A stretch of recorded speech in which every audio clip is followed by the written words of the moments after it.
জীবনের শুরুতে আমার বাবা মা ছিল, জীবনের মধ্যভাগে আমার গৃহিণী থাকলেন, মধ্যভাগ থেকে অন্তভাগ। তাহলে কেউই চিরকাল থাকলো না। আমার অন্তভাগে কিন্তু আমার বাবা মা থাকেন, তখন হয় গৃহিণী থাকে, নয় পরিবার থাকে। আর শুরুতে আমার গৃহিণীও থাকে না, আমার সন্তানরাও থাকে না, কেবল আমার বাবা মা থাকে।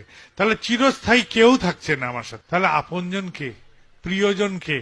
শুরু থেকে শেষ অব্দি একজনই অন্তর জগতে দেখতে যদি পারি, ঈশ্বরকে যখন থেকে ধরি, তিনি আমার প্রথম থেকে শেষ অব্দি একইভাবে নিরবিচ্ছিন্ন ভাবে যুক্ত থাকে। তিনি আমাকে ছেড়ে যান না, আমি তাকে ছেড়ে। তিনি যদি আমার মনোজগতে বেশি আসেন, আমি ভয় পাই। কথিত আছে, রাবণকে একজন জিজ্ঞেস করছে, হে রাজন, তুমি তো সবার রূপ ধরে সীতাকে মগ্ন করতে চেষ্টা করছো, কই রামের রূপ ধরে যাচ্ছ না তো? রাবণ বললে, পাগল নাকি রে, রামের রূপ ধরে গেলে আমার সীতাকে পরস্ত্রী মনে হবে, মনে হবে অধর্ম করেছি। আমি যদি রামের রূপ নিয়ে নিই, তাহলে রামের মতন ভাবতে শুরু করে দেব, সীতাকে মনে হবে আমার পরস্ত্রী, আমার মনে হবে যে অন্যায় করেছি। তাই আমি রামের রূপ ধরবো না, আমি সব রূপ ধরবো, কিন্তু রামের রূপ ধরবো না।